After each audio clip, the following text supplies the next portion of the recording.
ఇంకా సాయిరెడ్డి సార్ గురించి వస్తే మీకు చెప్పాల్సిన వెరీ ఇంపార్టెంట్. ఆయన ఒక రెస్పెక్టెడ్ పర్సన్. విజయసాయిరెడ్డి సారు నేను ఫస్ట్ టైం విశాఖపట్నంలోనే చూసిన ఆయన్ని.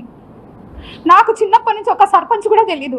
మా రాయలసీమలో నేను నంద్యాల, మా రాయలసీమలో ఆడపిల్లలు దేనికి బయటకు పోయి ఊర్లు తిరిగేది లేకుంటే ఎంఆర్ఓ ఆఫీసులకు తిరిగేది నాకు తెలీదు. నేను ఎన్నడూ ఒక సర్పంచ్ని కూడా చూడలేదు నేను పుట్టి పెరిగినప్పటి నుంచి.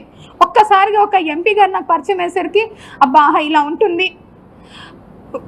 ఒక ఉద్యోగము అంటే చాలా చామింగ్గా చేసేదాన్ని, చాలా ఛాలెంజింగ్గా చేశాను నేను. ఫస్ట్ పోస్టింగ్ కదా ఎగిరి చేసినాం మేము. సో నేను సార్తో ప్రేమ సమాజం అనే ఒక ఇన్స్టిట్యూషన్ ఉంది, అది ఎండోమెంట్ డిపార్ట్మెంట్లో పబ్లికేషన్ అయి ఉంది. సెక్షన్ 6C అంటే ఒక అసిస్టెంట్ కమిషనర్ కంట్రోల్లో ఉన్న ఇన్స్టిట్యూషన్ అది. ఆ సమాజంకి 30 ఎకరాల ల్యాండ్ ఉంది. ఆ ల్యాండ్ అంతా కూడా బీచ్ రోడ్లో ఉంటుంది. అందులో సాయి ప్రియ రిసార్ట్స్ అని ఉంది.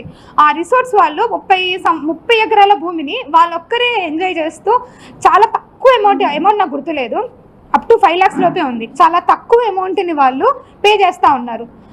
అది నా దృష్టికి వచ్చింది సార్ ద్వారా. సరే అనేసి నేను ఇన్స్పెక్షన్కి వెళ్ళాను. అప్పటికే నాకంటే ముందు ఒక 10 మంది ఆఫీసర్స్ చూసింటారు అలాంటి, కానీ ఎవ్వరు ఎవిక్షన్ చేయించలేదు. నేను పోయినాను, సాయి ప్రియ సార్ వాళ్ళతో మాట్లాడాము. సార్ అన్నారు మేము ఇది వాడుకుంటున్నాం, మిగిలినంతా కూడా ఖాళీగా ఉందన్నారు. Then I said that sir మీరు అలా ఉన్నప్పుడు మరి మా భూమి మాకు ఇచ్చేయండి, మాకు అప్పచెప్పండి. ఆ ప్రేమ సమాజం వాళ్ళు వేరే వాళ్ళకి అయినా లీజ్కి ఇచ్చుకుంటారు, వాళ్ళు ₹1 బెనిఫిట్ పొందుతారు అన్నారు. మరి మా 2.5 ఎకరాల్లో వాళ్ళు ఆల్రెడీ అప్పటికే 1/4 బిల్డింగ్ వాళ్ళ కళ్యాణ మండపం కట్టుకున్నారు, 3/4 బిల్డింగ్ మన ఎండోమెంట్ డిపార్ట్మెంట్ ల్యాండ్ వాడుతూ ఉన్నారు. సో దట్ ఆ 3/4 బిల్డింగ్కి కూడా నేను చాలా అమౌంట్ నన్నే అడిగారు ఎంత లీజ్ అమౌంట్ అని. నేను రిజిస్ట్రేషన్ డిపార్ట్మెంట్కి అప్లై చేసి అప్పుడున్న మార్కెట్ వాల్యూ ఎంత ఉందో 22.5 లక్ష అమౌంట్, 5 లక్షల లోపల అమౌంట్ కంటే 22.5 లక్ష అమౌంట్ని ఒక్కసారిగా వాళ్ళకి లీజ్కి పెంచేసి అప్పుడున్న కమిషనర్ గారు అర్జున్ రావు గారు ఇచ్చారు. ఇక్కడ నేను ఎవరి ల్యాండ్ తీసుకొని వచ్చాను? ఎండోమెంట్ భూమిగా తెచ్చాను. ఎవరికి ఇచ్చాను? ప్రేమ సమాజంకేగా తెచ్చాను. ఇది నాకు సార్తో ఉన్న పరిచయం. దాని తర్వాత ప్రతి డిస్ట్రిక్ట్లో కూడా ట్రస్ట్ బోర్డ్స్ ఉంటాయి. ఎండోమెంట్లో ఏమేమి జరుగుతుందో మీకు కూడా తెలియాలి కాబట్టి చెప్తున్నాను. ట్రస్ట్ బోర్డ్స్ కూడా ప్రతి ఒక్క జ్యూరిస్డిక్షన్లో ఎమ్మెల్యేలు కానీ సర్పంచ్లు కానీ లేకుండా అక్కడ ఉన్న హానరబుల్ రెస్పెక్టెడ్ పీపుల్స్ ఎవరైనా సరే చెప్తే వాళ్ళు ఒక లిస్ట్ ఇస్తారు. ఆ లిస్ట్లో కమిషనర్ అల్టిమేట్ అథారిటీ ఉంటుంది. ఆ అల్టిమేట్ అథారిటీ కోసం సార్ వాళ్ళు కూడా మాకమ్మ ఇవన్నీ కూడా ట్రస్ట్ బోర్డులు ఎన్ని ఉన్నాయో అడగండు. ఆ విధంగా డిపార్ట్మెంటల్ ఇష్యూసే మాట్లాడినాం సార్తో.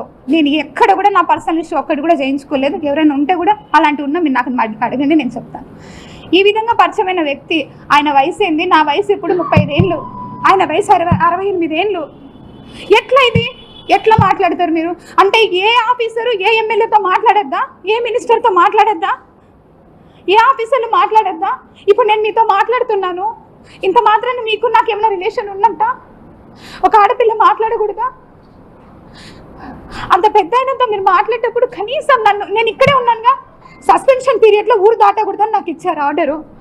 ఆ మూమెంట్లో మీరు నన్ను అడిగి ఉండొచ్చుగా, నా నెంబర్ ఎవరి దగ్గర నుంచైనా తీసుకొని ఉండొచ్చు మీరు.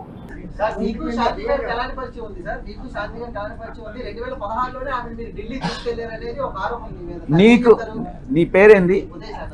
ఉదయ్. నీకు నాకు ఏం పరిచయం ఉంది? ఎన్నిసార్లు కలిసాం చెప్పు, నువ్వే చెప్పు. చెప్పరా బాబు, నువ్వు ఎన్నిసార్లు మన ఇద్దరం కలిసాం చెప్పు, నిజం చెప్పు. నువ్వు లేదు, ఆరోపణలు చేస్తే వస్తాయిరా బాబు. నువ్వు ఎన్ని గంటలు కలిసాం? నువ్వు నేను ఎన్నిసార్లు కలిసాం చెప్పరా బాబు.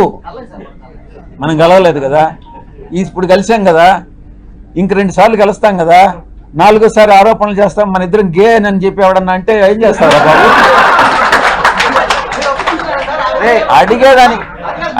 అడిగేదానికి నీకు బుద్ధి ఉండాలా, చెప్పేదానికి నాకు బుద్ధి ఉండాలా. కానీ నెక్స్ట్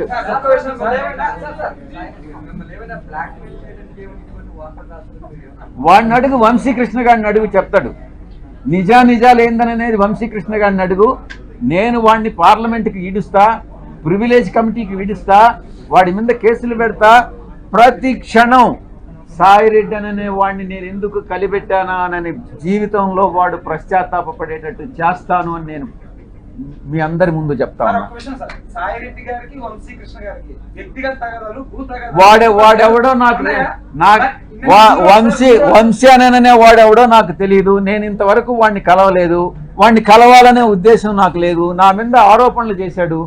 నేను వాడిని డెఫినెట్ గా చట్ట ప్రకారం, నేను చట్టానికి అతీతంగా నేనేం చేయను. వాడిని డెఫినెట్ గా చట్ట ప్రకారం వాడి మీద చర్యలు తీసుకోబడతాయి. వాడు ఎట్లా చేస్తాడే ఈ వంశీ గారు?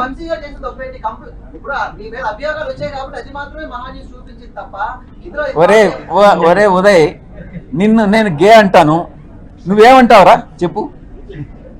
నేను ఆరోపణ చేశాను నీ మీద. అవునరా, నీకే పుట్టాడా నేను నమ్మకం. అది రెడీ, అది తీసుకురా, పోయి తీసుకురాపోరా, నీ సర్టిఫికేట్ తీసుకురాపు. నెక్స్ట్